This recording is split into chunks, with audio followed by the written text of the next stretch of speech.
जब हम ये सारे दिन का वेरवा अपना चेक करते हैं तो हमें अपने बारे में ज़्यादा सुंदर गहराई से अपनी ही समझ आनी शुरू होती है।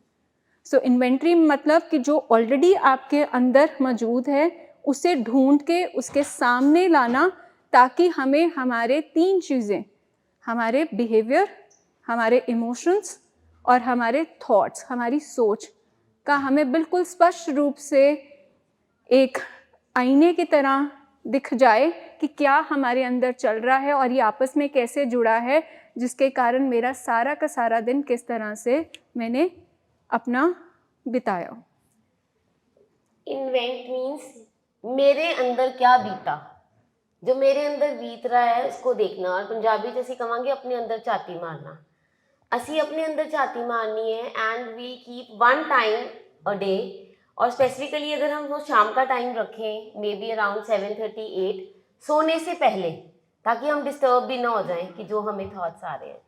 तो उसमें हमने सेल्फ इंट्रोस्पेक्शन, सेल्फ एनालिसिस करना है कि मेरा सारा दिन कैसे बीता, मेरा सारा दिन कैसे था, और हम आज आपको ये क्यों सिखा रहे हैं। हमने अपने लव्ड वंस को भी सिखाया, अब हम अपनी फैमिलीज को सिखा रहे हैं, जो यहाँ बैठे हैं वो भी, जो ऑनलाइन सुन रहे हैं वो भी, क्योंकि हमारे लव्ड वंस के साथ आपने इस बीमारी को प्रोसेस किया है। पंजाबी जी कहते हैं तुसी इस बीमारी नूं, जिहड़ी एडिक्शन की बीमारी है, इनू अपने लव्ड वंस दे नाल हंडाया है, और जो हम उसको प्रोसेस कर रहे हैं, हंडा रहे हैं, उसके कारण हमारी भी इमोशंस एज अ फैमिली उथल पुथल हो जाती है, अप एंड डाउन हो जाती है। सो आज हम ये बात कर रहे हैं इस इन्वेंट्री की। ये 6 पॉइंट इन्वेंट्री है अपने आप को सेल्फ एनालिसिस करने के लिए, ताकि मैं अगला दिन बेटर कर सकूं, अपना नेक्स्ट डे में बेटर कर सकूं, या मैं रीच आउट कर सकूं किसी को। Next slide please. जिस तरह हमें किसी कमरे को साफ करना होता है तो हमें क्या करना पड़ता है, उस कमरे में लाइट जगानी पड़ती है, तभी हम उस कमरे का खलेरा या उस कमरे की सफाई कर सकते हैं। तो इन्वेंट्री का सिंपल मतलब भी यही है कि हमने लाइट कहाँ जगानी है, अपने अंदर, और अपने अंदर की हम सफाई कर सकें। जिस तरह एक डॉक्टर वाइटल्स चेक करता है, अपना हार्ट बीट, एक शुगर, ब्लड प्रेशर, तो वो फिज़िकल बॉडी के वाइटल्स उसको पता लग जाते हैं। बट हमारे माइंड में, हमारे वाइटल्स में, जो माइंड के जो वाइटल्स हैं, कि ये जो सोच है, जो हमारी फीलिंग है, इसको हम चेक नहीं करते। तो जिस तरह एक डॉक्टर वाइटल्स चेक करता है फिज़िकली बॉडी को एग्जामिन करने के लिए, उसी तरह इन्वेंट्री का मतलब होता है कि हम अपने ये थॉट, मूड और बिहेवियर, जो हमारे माइंड के वाइटल्स हैं, उसको चेक कर सकें। और उसको रोशनी डालने के लिए, जैसे मैम ने बोला कि एक अगर आप स्पेसिफिक टाइम रख लें, सपोज शाम का, तो सारे दिन का आपको एक वेरवा मिल जाता है कि मेरा सारे दिन में कि मेरा दिन कैसा निकला। जिस तरह हम अपने शरीर की सफाई करते हैं, उसी तरह क्या हम अगर अपने माइंड की सफाई करने लग पड़ें तो हमारी लाइफ बहुत सॉर्टेड, ईजी हो जाए। शरीर की सफाई में हम पूरा ध्यान रखते हैं, बट माइंड में सालों साल की हर्ट है, कुछ वूंड्स हैं, कोई रिजेंटमेंट्स हैं, कुछ गुस्सा है, गिले शिकवे हैं, इसके बारे में हम कभी बात करते ही नहीं हैं। जब हम इन्वेंट्री लिखना शुरू करते हैं तो हमारी वो सारी की सारी चीज़ें सरफेस पे आती है, जिसको हम सही तरीके से काम कर सकते हैं। इन्वेंट्री का मतलब सेल्फ जजमेंट नहीं है कि आप अपने आप को लिख के अपने आप को जज करेंगे। सेल्फ जजमेंट टूल नहीं है, ये सेल्फ इम्प्रूवमेंट टूल है, ताकि आपको पता लग सके कि कल से आज का दिन आप बेहतर बिता सको। फर्स्ट स्लाइड में हमारी एक्सप्लेनेशन ही थी actually. It is a daily thought, emotional and behavioral self check like a shopkeeper keeps a profit loss, जो मैम ने बताई दी है। नेक्स्ट स्लाइड करेंगे। इसके फायदे क्या हैं? It builds awareness instead of denial, हमारी डिनाइल ब्रेक होती है। ब्रेक्स ऑटोमेटिक बिहेवियर पैटर्न्स, जो हमें गुस्सा आता है, जो हमारी ब्लेम गेम है, उसमें हमें हेल्प होती है। Then it tracks progress in recovery and behaviour change, जैसे मैम ने बोला है, इट हेल्प्स इन इम्प्रोवाइजेशन। हमने इम्प्रूव करना है अपने आप को डे बाय डे, खुद को भी करना है, अपने लव्ड वन को भी करना है। वी ऑलवेज से कि अगर आपने किसी को पानी पिलाना है और आपका खुद का गिलास जो है वो खाली है, तो आप पानी नहीं बना सकते, आपको वो गिलास भरना पड़ेगा, then only you can serve someone. In the same way आपकी खुद की थॉट्स, मूड, बिहेवियर, आपकी इमोशंस हैं। अगर आपकी खुद की इमोशंस बहुत ज़्यादा इमोशनल डिसरेगुलेशन चल रही है, तो आप अपने लव्ड वन को सर्व नहीं कर सकते। एक बंदा, अगर आपका लव्ड वन एग्रेसिव हो रहा है और आपकी भी इमोशन एग्रेशन वाली आ गई है, तो आप उसको हेल्प आउट नहीं कर सकते।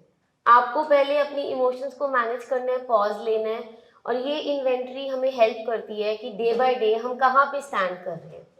Then it prevents relapses, it improves family relationship and builds responsibility and accountability.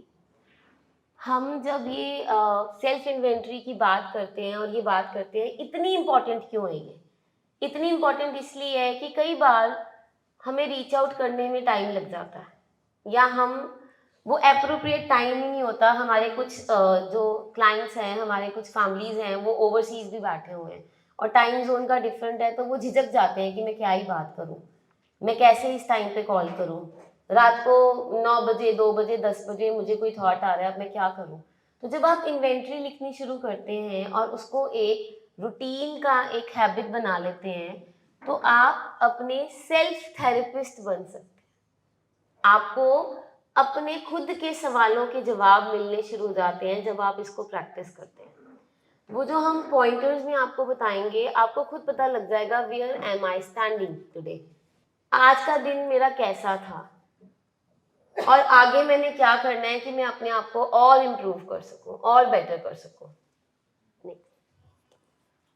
So 6 points हैं डेली इन्वेंट्री के।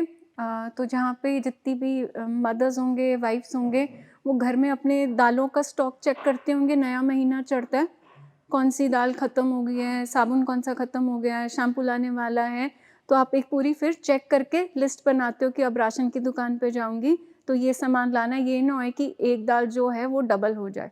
सिमिलरली जो मेरे यहाँ पे क्लाइंट्स बैठे हैं, वो अपने बिजनेस में चेक करते होंगे कि ये वाला स्टॉक है तो ये वाला स्टॉक अभी नहीं खरीदना, जो ख़त्म है उसको डालना है। जहाँ सारे दिन का वेरवा चेक करते होंगे कि आज दुकान में इतना प्रॉफिट हुआ, इतनी सेल हुई, इतना लॉस हुआ। अगर हम यहाँ पे वो दालों का रिकॉर्ड ना रखें, जहाँ अपने हाउस होल्ड की ग्रॉसरी छोटी सी चीज़ों का ध्यान ना रखें, तो गड़बड़ हो सकती है। सिमिलरली अगर यहाँ पे अगर हम बिज़नेस में अपना स्टॉक का ध्यान ना रखें कि नफ़ा नुकसान प्लस जा रहा है माइनस जा रहा है, कि कौन सा स्टॉक ऐड करना है, कौन सा निकालना है, तो हमारा बिज़नेस को भी अफेक्ट हो सकता है। उसी तरह यहाँ पे हमने घर चलाने के लिए, बिज़नेस चलाने के लिए तो इन्वेंट्री का खाता रख लिया, बट यहाँ पे रिकवरी कहती है कि आपको अपने डेली बेसिस पे अपना खाता भी रखना, कि आप अपने अंदर क्या डाल के बैठे हो और किस चीज़ की सफाई होने वाली। कि कोई चीज़ हो सकता है कि बहुत स्टॉक में ऑलरेडी पड़ी हो सकता है, क्योंकि हमारी बीमारी में हमारे पास स्टॉक में क्या होगा, हमारे पेन, क्योंकि हमने बहुत कुछ सहा है। हमारे अंदर स्टॉक में क्या होगा, बहुत सारा फियर कि कल को पता नहीं क्या होगा। स्टॉक में क्या हो सकता है, शेम, गुस्सा। तो ये सारी चीज़ें हमारे इमोशंस में, हमारे स्टॉक में पड़ी हैं। तो इसका मतलब अगर इनकी सफाई नहीं हुई, जहाँ ये ऐड ऑन होती रही, तो हमारी लाइफ चलेगी। अब बनाने माँ है, पड़ी चने की दाल है, तो खाना नहीं बनेगा, हल्ला हो जाएगा कि हमने तो माँ की दाल खानी थी। अब आप देखिए आपके अंदर ये सारे इमोशंस पड़े होंगे और आपकी लाइफ इजी चल पड़ेगी। आपने अपने मूड की सफाई नहीं की, आपने अपने सोचों को चेक नहीं किया, आपने अपने पास्ट के वूंड्स को, जख्म को, डर को, गुस्से को, शिकवों को, अगर उनकी सफाई नहीं की, उनका आज खाता, उनकी लिस्ट नहीं बनाई और चेक नहीं किया, तो हो सकता है कि कल को वो वापस घर जाए तो वही जख्म आपके फिर से उनको काटने को दौड़े।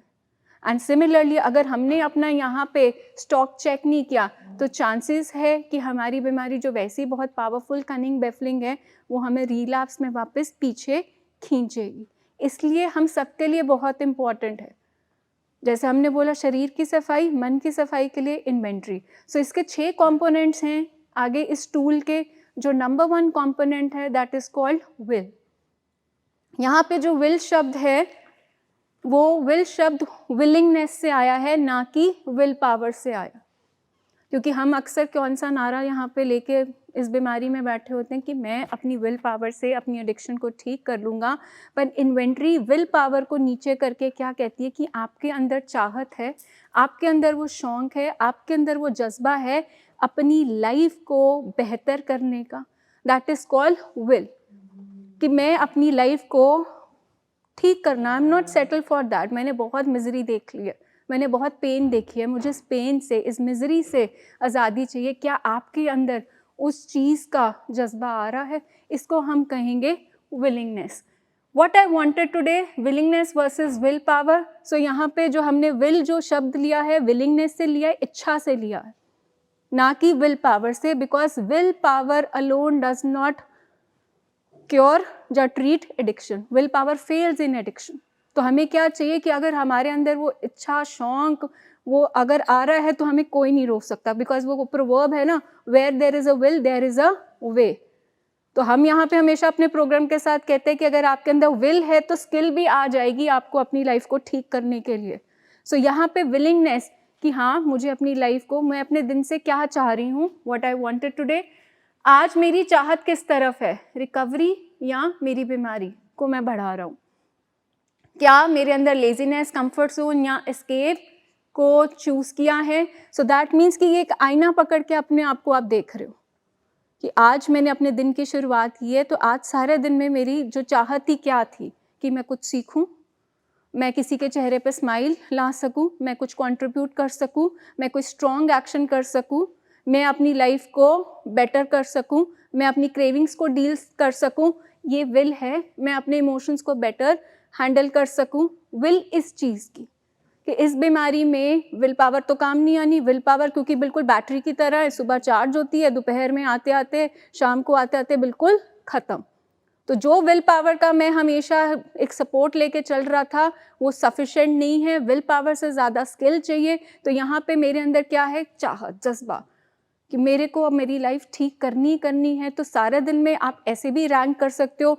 हम नॉर्मली कहते हैं कि एक 0 से लेकर 10 का एक स्केल ले लीजिए, तो 0 से 10 में आप आज रेट कर लीजिए। हो सकता है कि आज आपके अंदर विलिंगनेस हो सुबह उठने की, काम पे जाने की, सबके साथ बातचीत करने की, सबके साथ खाना खाने की, और हो सकता है किसी दिन वो डिक्रीज़ हो गई हो। तो आप रोज़ की अपनी रैंकिंग, स्कोरिंग भी कर सकते हैं सिंपल आसान तरीके से फॉर द बिगिनर्स कि लाइक 0 से लेकर 10 में आज मेरे अंदर वो शौक़, वो जज़्बा कितना था। हो सकता है आज 8 हो, 4 दिन बाद 6 भी हो सकता है। तो आपका वो ये जो 8 से जो 6 के बीच में जो डेफिसिट है, जब आप लिखने बैठोगे, जब आप पढ़ने बैठोगे अपनी इन्वेंट्री, तो आपको वो डेफिसिट वो दिख जाएगा कि कहाँ पे क्या चीज़ गलत हुई, कौन सी सोच ऐसी थी, कौन सी ऐसी बात थी जिस पे अटक गई, जिसके कारण मेरी ये विल 8 से 6 पे पहुँच गई। हो सकता है कि आज मेरे अंदर विल बहुत थी कि मैं इनको फॉलोअप पे लेके आऊँगी, इनको सपोर्ट करूँगी, अपनी मीटिंग्स अटेंड करूँगी। 1 हफ्ते के बाद हो सकता है कि वो चाहत 4 पे चले गई हो। तो जब आप रोज़ अपनी इन्वेंटरी लिखना शुरू करेंगे तो आपको दिख जाएगा कि रीज़न बीइंग कि कौन सी चीज़ मेरे अंदर चल रही है, वो कौन सी ऐसी सोचें आ गई हैं जो मुझे प्रोग्राम से बाहर निकाल रही हैं, जो मुझे मेरे खुद पे ऊपर काम जो करना है, जहाँ उनके लिए जो सपोर्ट में मेरे को एक खड़ा होना है, उसमें क्या एक गैप आ गया। So number 1 is like willingness. Ask yourself कि आपके अंदर चाहत आपकी लाइफ को ठीक करने की, उनकी लाइफ को ठीक करने के लिए नहीं, ईच वन ऑफ यू। क्योंकि हमारे अंदर हमेशा क्या बिहेवियर चलता है कि ये ठीक हो जाए, हम इसको समझा दें, इसको बता दें, ये मेरे हिसाब से चल पड़े। यहाँ पे विल है अपनी लाइफ को, क्योंकि यहाँ पे सिर्फ ध्यान किसके ऊपर रखना है, अपने ऊपर। वो अपना लिखेंगे, आप अपना लिखोगे, आपके अंदर आपकी विल, एक रिकवरी प्रोग्राम जो आपको एक गिफ्ट मिल रहा है, दैट्स द बेस्ट गिफ्ट जो इस बीमारी में एक मिलता है, उसमें आपको इनरोल करने की आपके अंदर कितना को शौक आ रहा है। अब जब हम विल की बात करते हैं ना, तो जब हमारे लव्ड वंस आते हैं ट्रीटमेंट में initially, first day, first month, first week, उनकी विल यहाँ होती है, बिल्कुल विलिंगनेस नहीं होती। विल का मतलब है उनके अंदर विलिंगनेस नहीं होती ठीक करने की। धीरे धीरे विद थेरेपीज, विद सेशंस, उनको हम मोटिवेशनल इंटरव्यूइंग करते हैं और थेरेपीज करते हैं, तो धीरे धीरे उनकी विल हम ऊपर लेके आते हैं। लेकिन जो हमारी फैमिलीज होती हैं हमारी, उनकी विल यहाँ होती है, उनकी विलिंगनेस बहुत होती है। और जब फर्स्ट डे हम फैमिलीज को देखते हैं, उन्होंने इतनी पेन देखी होती है, इतना ट्रॉमा देखा होता है, वो कहते हैं कि आप जो बोलोगे, जैसे बोलोगे, will do that. If you say 3 months, we are ready for 3 months. If you say 6 months, we are ready for 6 months. But with the passage of time क्या होता है, हमारे लव्ड वन की विल ऊपर आती है, हमारी फैमिलीज की विल नीचे जानी शुरू हो जाती है। क्यों?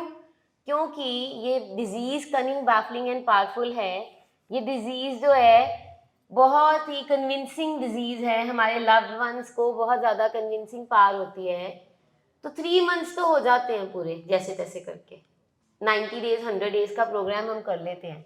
जब आती है फॉलो अप की बारी, तो कहीं ना कहीं हमारी फैमिली की विलिंगनेस जो है वो चाहत कम होती जाती है। यहाँ पे चाहत रिकवरी की भी देखनी है और चाहत अपने बारे में भी देखनी है। जो विलिंगनेस है वो देखनी है, आज मेरा शौक किसी चीज़ का कम तो नहीं हो गया। पहले तो मैं बड़े शौक से काउंसलिंग सेशंस अटेंड करता था जाके, या करती थी। अब मेरी वो शौक, वो चाहत कम तो नहीं हो रही, कहीं ऐसा तो नहीं मुझे लग रहा है अभी बिल्कुल ठीक हो गया, मुझे कोई ज़रूरत नहीं है। सो यू नीड टू सी कि आपकी विलिंगनेस सभी चीज़ों में, सभी स्फीयर्स में कम तो नहीं हो रही। You need to rate that every day कि मैं उसी विल पे हूँ जिस विल पे मेरा था कि मुझे मेरे अपने लव्ड वन को ठीक करना है। आप सबको बता दें, हमारी जो ये बीमारी है एडिक्शन की, this is life long disease. This can not be cured properly. इसका पूरा इलाज नहीं है। हाँ, हम ट्रीट कर सकते हैं। It is treatable not curable. जैसे diabetes is treatable not curable, arthritis is treatable not curable, cancer is treatable not curable. Cancer की भी अगर कोई स्टेजेस आती हैं और आप ट्रीटमेंट कराते हैं और पेशेंट ठीक हो जाता है, कैंसर ठीक हो जाता है, आपको 3 मंथ 6 मंथ बाद फॉलोअप के लिए जाना पड़ता है। जैसे डॉक्टर्स कहते हैं अपने सारे टेस्ट, अपनी MRIs, अपने स्कैन्स सब कराने पड़ते हैं फॉलोअप के लिए। किस लिए? कि वो दोबारा ग्रो ना कर जाए, दोबारा ना आ जाए। इन द सेम वे एडिक्शन की बीमारी में हमें फॉलोअप कंटिन्यू रखने पड़ते हैं, हमें कनेक्शन विद द थेरेपिस्ट रखना पड़ता है। यहाँ हमने देखना है पेशेंट और फैमिलीज दोनों के लिए, हमारे लव्ड वन और फैमिलीज दोनों के लिए, हमारी विलिंगनेस टुवर्ड्स रिकवरी कम तो नहीं हो रही।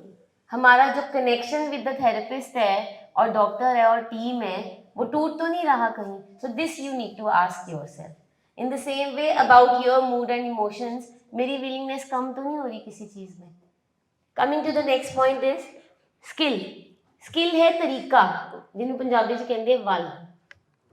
अब आपको हम कोई ना कोई स्किल सिखाते हैं। अब जब हम यहाँ पे सेशंस के लिए आते हैं, थैंक्स टू यू ऑल कि आप हम पे ट्रस्ट करते हैं, फेथ करते हैं और अपने लव्ड वन को मिलने भी आते हैं और सेशंस भी अटेंड करते हैं। जितने भी सेशंस होते हैं, चाहे वो वहाँ पे इवनिंग मीटिंग है, मेरी एक रिक्वेस्ट है टू द फैमिलीज ऑल्सो, अभी हमने आपको एक कॉपीज प्रोवाइड की हैं, अगर आप अपनी अपनी डायरीज लिख लें, रख लें, जिसमें आप सिर्फ पॉइंटर्स में लिख लिया करो। कई बार क्या होता है कि 1 घंटे की मीटिंग होती है, उस 1 घंटे में सिर्फ एक बात है जो आपको छू छू जाते हैं। जाती है, आप उससे कनेक्टेड हो जाते हो, आपको लगता है यस ये बात मेरे लिए की गई है, ये बात मेरे लव्ड वन के लिए की गई है। आप उसको पॉइंटर में लिख लो उस डेट डाल के कि yes this is for me. अगर हम ये एक अपना रूटीन बना लेंगे तो जब भी आप प्रॉब्लम में होगे और अपनी डायरी खोलोगे आपको याद आ जाएगा yes this was the solution. तो स्किल का मतलब है जो तरीके, जो स्किल्स मैंने अभी तक सीखे हैं, क्या मैं उसको अप्लाई कर पा रहा हूँ? क्या जो तरीके सीखे हैं उसको मैंने डेली लाइफ में, डेली रूटीन में अप्लाई किया था? फॉर एग्जाम्पल, आपको दिन में कोई नेगेटिव थॉट आ गया और हमने बहुत बारी 4 पॉइंट फॉर्मूला समझाया है, आपको बताया है, तो क्या मैंने वो 4 पॉइंट फॉर्मूला आज अप्लाई किया था?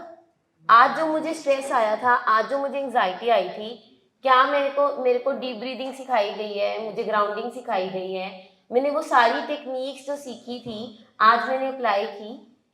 क्या मैंने ये स्किल अप्लाई किया कि मुझे 1 मिनट टॉक करनी है अपने फैमिली मेम्बर्स के साथ, मैंने कोई लंबी लंबी बातें नहीं करनी, मैंने पॉज लेना है अभी अभी मैंने अपने लव्ड वन को बोलना है let's talk to our counsellor, let's talk to our therapist. जो भी स्किल्स मैंने सीखे हैं एक्चुअली क्या मैंने आज अप्लाई किए?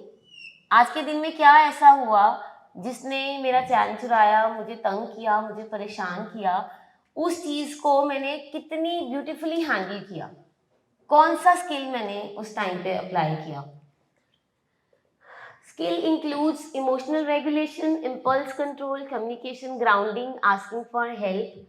क्योंकि स्किल पावर जो है, विल पावर हमारी हेल्प नहीं करती। विल पावर कुछ नहीं होती। जो बंदा कहता है ना मेरी विल पावर है, मेरी बड़ी विल पावर है, मैं आप ही कर लेना है, मैं कल ही कर लेना है। जो बंदा ये कहता है ना, may be family, may be patient, may be loved ones, जो बंदा ये कहता है कि मेरी बड़ी विल पावर है, मैं अकेले ही सब कुछ कर लेना है, अकेले नहीं कुछ होता। हमें साथ चाहिए, हमें एक पावर ऑफ अदर्स चाहिए। पावर ऑफ अदर्स में हमारी फैमिली आती है, हमारे कुछ ऐसे फ्रेंड्स आते हैं जो एडिक्शन में नहीं है और हमें सपोर्ट करते हैं। तो हमें स्किल सीखने हैं और दूसरों को साथ लेके चलना है ताकि हम आगे बढ़ सकें। And the next is, so number one is will. will होएगी ते वल तरीका असी अपने आप सीख लांगे। So number of skills we have to learn, मतलब everything जिसको आप कह लो कि लाइक कि पेरेंटिंग से लेके, मैरिटल रिलेशनशिप से लेके, मूड से लेके, अपने इमोशंस को लेके, आप किससे क्या कम्युनिकेट कर रहे हैं, सब जगह स्किल चाहिए होता है। अच्छा, मैं फैमिली से पूछना चाहती हूँ, 4 पॉइंट फॉर्मूला क्या होता है, किसको आता है, कौन बताएगा? इतनी आपने काउंसलिंग अटेंड की है, इतनी मीटिंग्स अटेंड की है, क्या होता है 4 पॉइंट फॉर्मूला? हाँ जी, आता है किसी को? यहाँ बैठे सभी फैमिलीज में से किसी को आता है? हाँ जी, मेरे लव वंस को आता है। कौन रिपीट करेगा? ये आपके लिए रिपीट करेंगे। आज ये वाला एक स्किल सीख के जाएंगे। ये मेरी नहीं, मेरे महात्मा की सोच है। ये मेरे महात्मा ने सोच बड़े चिरों को पा रखी है। जब भी ये सोच आए, इसमें कहना तू ठहर, मैं एक जरूरी काम करके आया, फिर अपने आप को शाबाश देंगे। Very good, very good. German ji, अभी अपने आप को शाबाश दे दो आप। अब अपने आप को शाबाश दो। Thank you. हमारी फैमिलीज भी शाबाश दे दें, देखिए वो स्किल सीख रहे हैं। देखो, ये 4 पॉइंट फॉर्मूला सर भी बार बार मीटिंग्स में बोलते हैं, हम भी सिखाते हैं। 4 पॉइंट फॉर्मूला का मतलब है 4 पॉइंटर्स है इसमें। जब भी कोई थॉट आता है, जब भी आप किसी थॉट से बॉदर्ड होते हो, सबसे पहला है उसको आइडेंटिफाई करना। अपने आप को बोलना, मैं और मेरी थॉट डिफरेंट है, ये मैं नहीं हूँ, ऐसी थॉट मुझे नहीं आ सकती, ये मेरे बीमार दिमाग में लेके आई है ये वाली सोच, ये मेरे बीमार दिमाग की सोच है और मैंने कई सालों से पाल रखी है और ये मुझे तंग करने आई है। ये भी बोलना है साथ में, ये आई मुझे तंग करने है। नंबर 2 है उसको चैलेंज करना, उसको चुनौती करना कि तुम मेरी नहीं हो। पहले आइडेंटिफाई करना कि कौन सी सोच तंग करनी है, फिर उसको चैलेंज करना कि तुम मेरी नहीं हो, मेरे बीमार दिमाग की हो। उसके बाद उसको रिप्लेस करना by doing some other activity, टरकाना उसको और अच्छी तरह से टरकाना कि तू रुक, मैं 15 मिनट के लिए कोई और इम्पोर्टेंट काम करके आया, मेरी लाइफ में और भी इम्पोर्टेंट चीज़ें हैं। तो 15 मिनट के लिए अपने आप को डिस्ट्रैक्ट कर लेना, अपना ध्यान दूसरी तरफ लगा लेना, पानी पी लेना, डीप ब्रीदिंग कर लेना, खाना खा लेना, किसी से बात कर लेना, किसी भी तरीके से डाइवर्ट करना। और जब 15 मिनट के लिए आप उसको डाइवर्ट कर लेते हो तो 4th पॉइंट है रिवॉर्ड, अपने आप को पैट करना, शाबाश। आज थॉट आई थी पर मैंने उस थॉट पे रिएक्ट नहीं किया, एक्शन नहीं किया, मैंने अपने आप को डाइवर्ट कर लिया। तो दिस इज द स्किल। ये स्किल हमारा बहुत काम आता है जब भी हम किसी थॉट में फंसते हैं। इनिशियली कभी कभी टफ होता है, लेकिन जब आप बार बार प्रैक्टिस करते हैं तो ये इजी हो जाता है। ठीक है। Now the 3rd point is family and fellowship. Family and fellowship, कैसा रिश्ता दिया मैंने आज। मैंने एडिक्शन ब्रेक्स द रिलेशनशिप और उसके कारण गिल्ट, शेम, मिसट्रस्ट और एंगर आता है। और आज इसमें तीन देखो पिक्चर्स बनी हुई हैं। आज मैंने अपनी फैमिली को कैसे फीलिंग दी, मैंने सुकून दिया कि मैंने टेंशन दी आज के दिन में। ये लव्ड वंस के लिए भी है और मेरी फैमिली के लिए भी है कि जो मेरी फैमिली मतलब मेरी फैमिली और फेलोशिप मतलब मेरे संगी साथी में आपके फ्रेंड्स भी आते हैं, आपकी एक्सटेंडेड फैमिली भी आती है, आपके कलीग्स आते हैं, आपके कोवर्कर्स आते हैं, जहां आप काम करते हैं, अगर स्कूल में करते हैं, कॉलेज में करते हैं, किसी आप इंस्टीट्यूशन में करते हैं। तो अपनी फैमिली को आज मैंने टेंशन दी कि सुकून दिया, अपने संगी साथियों को मैंने आज स्ट्रेस दिया कि मैंने सुकून दिया। देन फेलोशिप में मेरी इन्वॉल्वमेंट कैसी थी, जो मेरे संगी साथी थे, जो मेरे साथ थे आज दिन में। यहाँ पे मेरे लव्ड वंस के संगी साथी हैं जहाँ पे रह रहे हैं, आपके संगी साथी आपके वर्क प्लेस पे हैं, किसी का स्कूल है, कॉलेज है, व्हाटएवर। वहाँ मेरी इन्वॉल्वमेंट कैसी थी? मैं अपने आप में मस्त था, अकेला अकेला था, मैं अपने स्ट्रेस में ही चली जा रहा था, मैंने किसी को रीच आउट किया कि नहीं किया, या कोई मुझे दिखा दूसरा बंदा जो स्ट्रेस में है, जो नॉर्मली मेरे साथ अच्छी बातें करता है पर आज अच्छी बात नहीं कर रहा, क्या मैंने उसका हाल पूछा, भाई तुझे क्या हो गया आज? मेरी इन्वॉल्वमेंट कैसी थी दूसरे बंदे के साथ? देन द थर्ड इज, मैंने किस तरह की एनर्जी एक्सचेंज की? This is very much important. आज मैंने दूसरे बंदे को, जो भी था मेरे साथ, चाहे वो फैमिली थी, चाहे वो फ्रेंड्स थे, चाहे वो कलीग्स थे, मैंने उनको गुड फीलिंग्स दी कि बैड फीलिंग्स दी? क्या किया मैंने? आज के दिन में एक अच्छा काम किया मैंने, एक गुड डीड की कोई मैंने, किसी को भी मैंने गुड फीलिंग्स दी। अगर आज मैम थोड़ा सा लो है बाय चांस, तो क्या मैंने हाथ पकड़ा? क्या मैंने उनसे पूछा कि are you okay, you need some help, I am there for you? चाहे अगला बंदा हेल्प मांगे कि ना मांगे, पर मैंने गुड फीलिंग तो दी।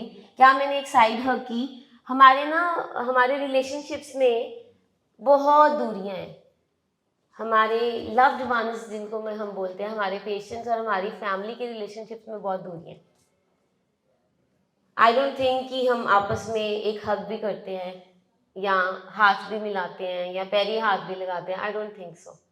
हमारी थेरेपी का ये भी एक पार्ट है कि हम ये जो दूरियां हैं इसको मिटाते हैं। तो ये फैमिली एंड फेलोशिप में देखना है कि आज का दिन मेरा कैसा था, मैंने किसको गुड फीलिंग्स दी, किसको बैड फीलिंग्स दी, मैं किसके साथ कनेक्ट किया कि मैं अकेला ही रह गया। तो आपको पता लग जाएगा वेयर आर यू स्टैंडिंग, कि अगर मेरे को गुस्सा आया था, may be because of any reason. देखो, कोई बंदा अगर गुस्सा करता है ना, तो ज़रूरी नहीं है कि वो गुस्सा उसकी चीफ इमोशन है। गुस्से के पीछे उसकी फ्रस्ट्रेशन हो सकती है, गुस्से के पीछे उसकी होपलेसनेस हो सकती है कि कुछ बनेगा ही नहीं ज़िंदगी में, गुस्से के पीछे उसकी खुद की एंग्जाइटी हो सकती है। जो बंदा एंक्शस होता है ना, जो एंग्जाइटी में होता है, उसको सबसे ज़्यादा गुस्सा आता है। हम कहते हैं ये गुस्सैल है, ये गुस्से से भरा हुआ है। अब उसका गुस्सा क्यों है? हमारे लव्ड वन को गुस्सा क्यों आता है? क्योंकि उनके अंदर क्रेविंग्स चल रही होती है, उनके अंदर थॉट्स चल रहे होते हैं, उनके अंदर मैं कहूँगी उन्होंने जी कर रहा होंदा है कि मैनू कुछ मिल जाए, या उन्होंने पुरानियां यादां आंदियां हैं कि मेरे को कोई सब्सटेंस मिल जाए। तो ये जो गुस्सा है मेरा, उसके पीछे की इमोशन क्या है? तो क्या मैंने उस इमोशन को समझा कि मैंने उलट के जवाब दे दिया? उसने एक गाली निकाली, मैंने 10 निकाल दी। उसने मेरा कॉलर पकड़ा, मैंने 4 थप्पड़ मार दिए। मैंने क्या किया? मैंने गुड फीलिंग्स दी कि मैंने बैड फीलिंग्स दी? And our programme always advocate, आपने देखा होगा हमारी मीटिंग्स का नाम भी क्या है, फैमिली फर्स्ट। सो हमारा प्रोग्राम हमेशा क्या कहते हैं, फ्रेंड्स फर्स्ट नहीं, क्योंकि एडिक्शन में कौन हो जाते हैं, आपके दोस्त ऊपर, फैमिली नीचे। सो उस साइकिल को रिवर्स करना, फैमिली फर्स्ट, क्योंकि आज आपके पास इस समय कौन खड़ा है, आपकी फैमिली। आप सुखी हैं, आप दुखी हैं, सबसे पहले उस सुख दुख में आपके साथ कौन खड़ा है, आपकी फैमिली। चाहे आपने उनको अपशब्द बोले, आपने उनको क्रिटिकल रिमार्क्स दिए, गुस्सा किया, धमकियाँ दी, बट खड़ा कौन है, फैमिली। सो प्रोग्राम हमेशा किस चीज़ को प्रायोरिटी दे रहे हैं कि फैमिली से ही अपना होम कमिंग मतलब कि अपनी फैमिली में you have to become a family man, तो रिकवरी पॉसिबल है।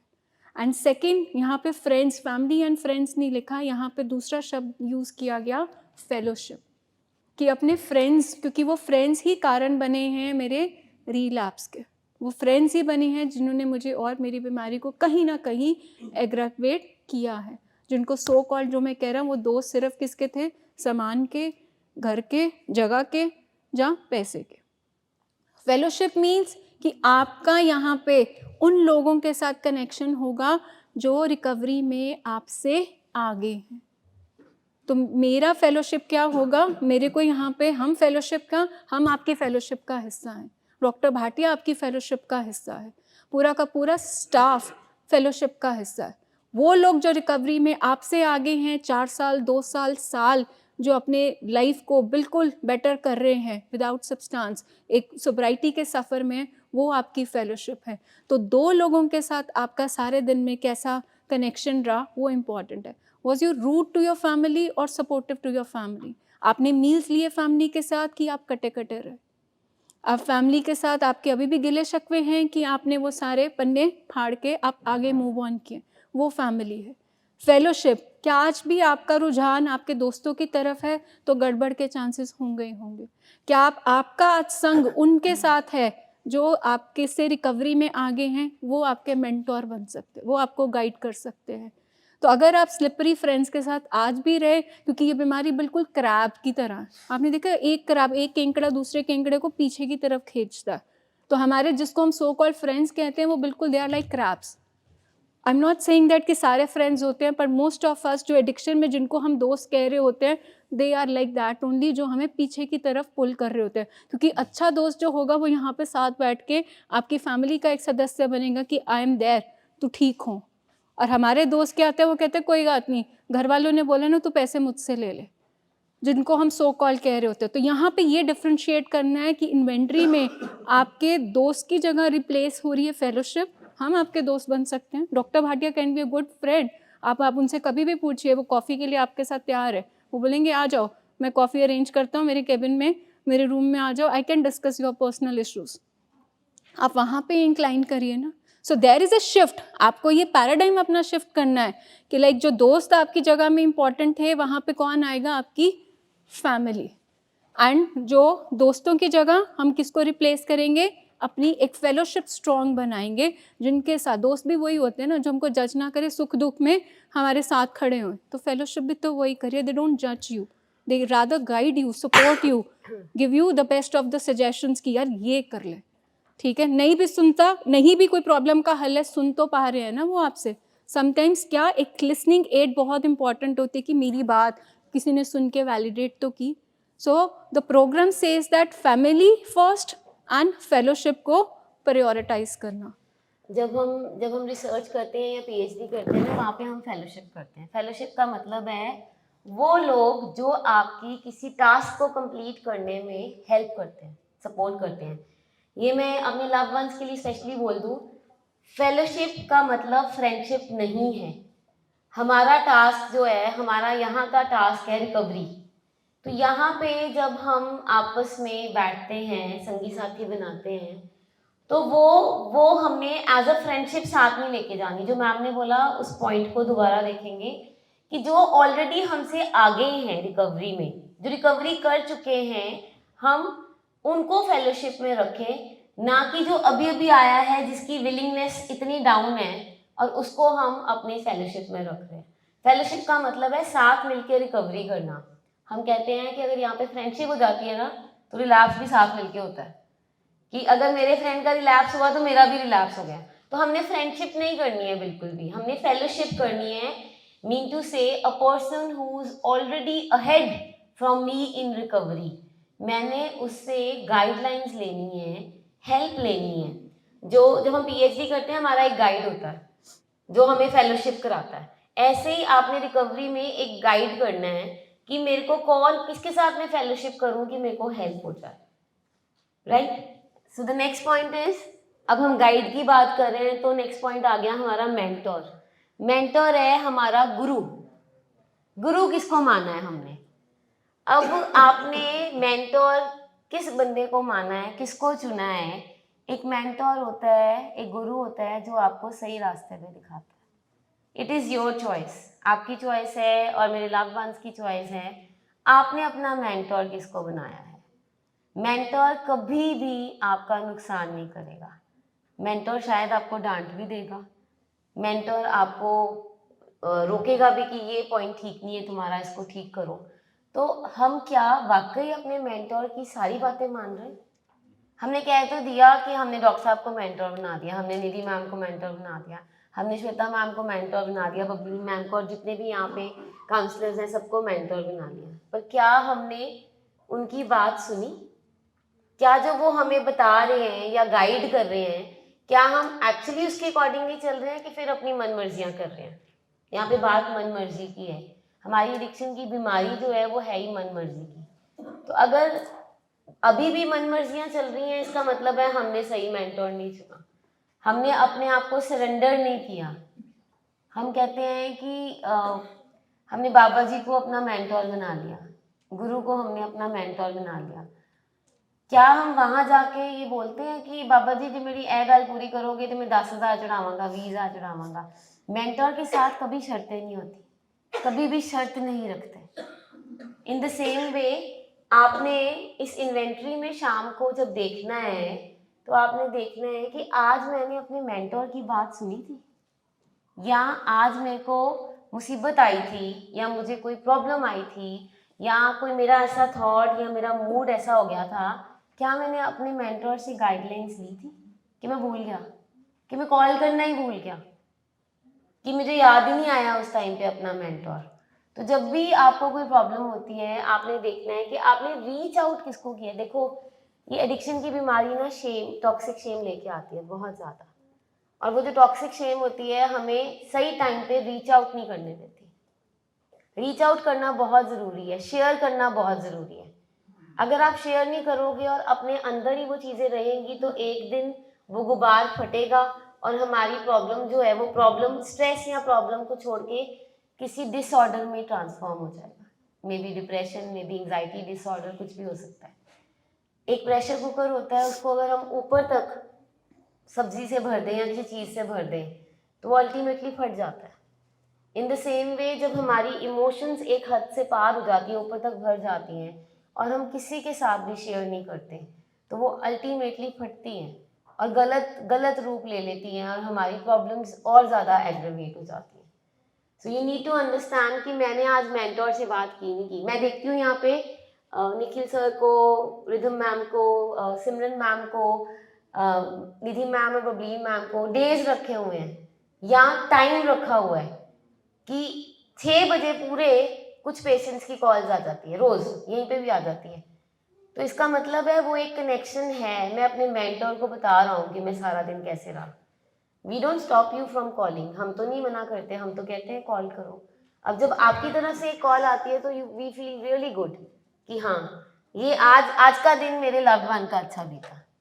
चलिए नेक्स्ट। सो सिंपल, अगर आप मेंटोर को रीच आउट नहीं कई बार कर पाते तो as simple, programme is your mentor.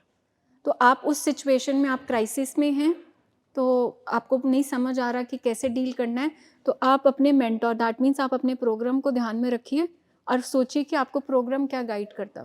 मेरा इस टाइम पे फलाना जो बंदा है जिसको मैं मेंटोर बनता, वो इस सिचुएशन को कैसा डील करता। Number 1 programme is your mentor, कि मैं इस सिचुएशंस में हूँ, मेरा को क्रेविंग्स हो रही है, तो मेरा मेंटोर मतलब मेरा प्रोग्राम मुझे क्या हिदायत देता है मैं वो फॉलो करूँ। मैं इस टाइम पे अगर किसी एक इंसान को, पर्सन को मेंटोर मान रहा हूँ, तो अगर वो इस सिचुएशन में होता है तो क्या वो मुझे सजेस्ट करता गो एंड ड्रिंक? नो।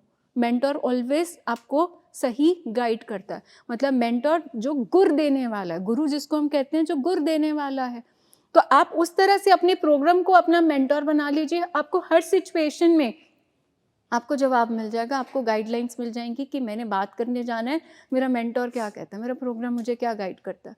ठीक है, मेरा मूड ख़राब है, मुझे कैसे इसको ठीक करना, मेरा मेंटोर मुझे क्या इसके लिए स्टेप वर्किंग देता है।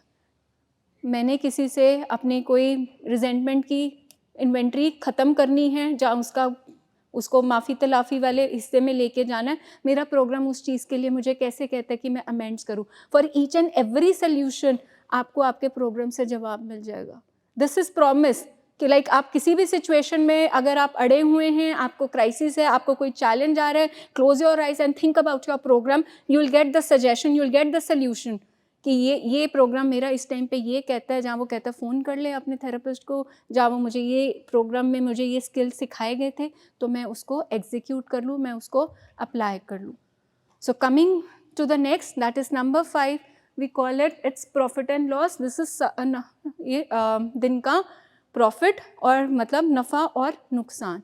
सारे दिन में आज अगर मैं स्ट्रॉन्ग एक्शन कर रहा हूँ, मेरा मूड ख़राब था, मैंने उसको अच्छे से मैनेज कर लिया, मुझे क्रेविंग्स हुई, मैंने उसको डील कर लिया, मैंने घर वालों के साथ अच्छे से बात कर ली, मैं काम पे गया, मैं नहाया, मैंने फैमिली को टाइम दिया, दैट इज़ सारे दिन का मेरा प्रॉफिट। उसके ऑपोजिट मुझसे वीक एक्शन हो गया, मैं गुस्सा आया, चिल्लाया, मैं नहाया नहीं। आपको आपकी रिकवरी माइक्रो स्टेप्स में देखनी है, माइक्रो चेंजेस में देखनी है। इट्स नॉट समथिंग, वो कहते हैं ना small steps will lead you to big steps. तो ये छोटे छोटे आपने सारे दिन में अपना प्रॉफिट एंड लॉस में, कि मैं आज चिल्लाई, मैं गुस्सा किया, मैंने आज बात नहीं की, मैंने आज प्रोग्राम नहीं किया, मैंने इन्वेंट्री नहीं लिखी, ठीक है, मैंने ग्रैटिट्यूड लिस्ट नहीं बनाई, ये सारे दिन का आपका क्या हो गया, नुकसान। प्रॉफिट इसके बिल्कुल ऑपोजिट, आपने किसी को गुड फीलिंग दी, गुड फीलिंग आपने दूसरे को दी, आपने अपने लिए कुछ अच्छा किया, दैट इज़ वो है आपका प्रॉफिट। तो this is how we go. सारे दिन का जब आप रात को आपने एक टाइम ले लिया, तो आप सारे दिन में अपना देखते हैं कि यार आज मैंने क्या कमाई की, आज मेरे कारण कोई खुश हुआ, दैट इज़ अ प्रॉफिट, मेरे कारण कोई उदास नहीं हुआ, दैट इज़ अ प्रॉफिट, ठीक है, मैंने किसी की हेल्प की, दैट इज़ अ प्रॉफिट, मैंने अपने फैमिली के साथ, अपने प्रोग्राम के साथ बिल्कुल ईमानदारी से मीटिंग्स अटेंड की, प्रॉफिट, मैं कहीं ना कहीं lying behaviour, secret behaviour, that is a loss. तो सारे दिन में आपको जब आप बैठोगे अपने साथ, आपको दिख जाता है, आज मैं बच्चों पे चिल्लाई तो क्या होगा, that is a weak action. तो strong action, weak action, this is how we call it profit and loss. Not कि पैसों की गिनती करनी है कि 100 रुपया आया, 1000 रुपया चला गया, तो यहाँ पे आपके एक्शंस का profit and loss, it is a strong action और it is a weak action. अब प्रॉफिट एंड लॉस में 3-4 चीज़ें बहुत इंपॉर्टेंट है। नंबर 1 मेरा थॉट, आज जो मुझे थॉट्स आ रहे थे और जब मेरे से वो थॉट्स मैनेज नहीं हुए, तो मेरा प्रॉफिट हुआ कि मेरा लॉस हुआ? उन थॉट्स के कारण क्या हुआ, मेरा मूड खराब हो गया। अब जब मेरा मूड खराब हो गया तो मैंने बात कैसे की, another loss. Another loss. First loss कि मेरे को नेगेटिव थॉट्स आए और मुझसे मैनेज नहीं हुए। सेकंड लॉस की जो थॉट आया था नेगेटिव, उसने मेरे अंदर इतनी बेचैनी क्रिएट कर दी कि मेरे से बात सही नहीं हुई, मैं और एग्रावेट हो गई, मैं और एग्रेसिव हो गई। ये मेरा सेकंड लॉस। तीसरा, मेरा बिहेवियर क्या था। अब जब मुझे गुस्सा आया हुआ था तो मैंने जो मेरे पास फाइल पड़ी थी मैंने उठा के फेंक दी दूसरे बंदे पे। तो ये मेरा तीसरा लॉस कि एक मेरे को थॉट्स कैसे आए सारे दिन में, वो जो थॉट्स थे वो पॉजिटिव थे, नेगेटिव थे, कैसे थे, उससे प्रॉफिट था कि लॉस था। सेकंड था कि उससे मेरा बिहेवियर कैसा था, मेरा वतीरा कैसा था और मैंने बात कैसे की। Now coming to the last point is environment. Environment मतलब हमारा आला दुआला, कि मैंने अपने आसपास कैसी चीज़ें रखी हैं। अब मेरे आसपास कौन से लोग हैं, फैमिली के लिए कि मेरे आसपास कौन से लोग हैं जो मुझे रिकवरी की तरफ लेके जा रहे हैं कि मुझे पीछे खींच रहे हैं। कई बार ना हम सुनते हैं फैमिली से कि मैम वो ना 3 महीने हो गए हैं, अब बस इसकी ना मासी कह रही है तुम्हें दवाई खिलाई जानी है, इसकी मामी कह रही है, इसका चाचा कह रहा है, इसका फलाना बंदा कह रहा है तुम्हें दवाई खिलानी जानी है, बस कर। तो आपने अपने एनवायरनमेंट में कौन से लोग रखे हैं, कौन से संगी साथी रखे हैं, कौन सी फेलोशिप रखी है, वो रखी है जो आपके लव्ड वन की बीमारी को समझ रहे हैं और आपको सपोर्ट कर रहे हैं, कि कुछ नेगेटिव पीपल हैं जो आपको वापस खींच रहे हैं। इन the same way for my loved ones, कि आपने अपने एनवायरनमेंट में कौन से लोग रखे हैं। आप रिस्की प्लेसेस पे जा रहे हैं जहाँ जाके आपको पहले भी क्रेविंग्स होती थी। आप जो आपके फ्रेंड्स हैं, स्लिपरी फ्रेंड्स, उनके पास बार बार जा रहे हैं कि अब तो सब कुछ ठीक चल रहा है, अब मुझे एक बार ही मिलने दो, एक बार ही जाने दो। तो आपने अपने एनवायरनमेंट में क्या रखा है। जब हम अपना कमरा देखते हैं तो हमारे कमरे में पता लग जाता है हमने खिलारा डाला हुआ है कि हमने उसको समेट के रखा हुआ है। ऐसे ही हमने अपने एनवायरनमेंट में हमने सब कुछ समेटा हुआ है। एनवायरनमेंट में सब कुछ आ जाता है। एनवायरनमेंट में आपके रिलेशनशिप्स आते हैं, आपकी फैमिली आती है, एनवायरनमेंट में आपकी वर्क प्लेस आती है, आपकी जो पॉजिटिव फ्रेंड्स हैं या जो लोग हैं वो सब आते हैं। हमने अपने एनवायरनमेंट को जो चूज करना है, that is up to us. And environment में इसमें एक चीज़ और ऐड करूँगी, आप क्या खा रहे हो, क्या देख रहे हो, क्या सुन रहे हो, वो आपके एनवायरनमेंट का हिस्सा है। बिकॉज हमें सिर्फ फिज़िकल एनवायरनमेंट के साथ ये चीज़ें भी अब्स्ट्रैक्ट देखना है।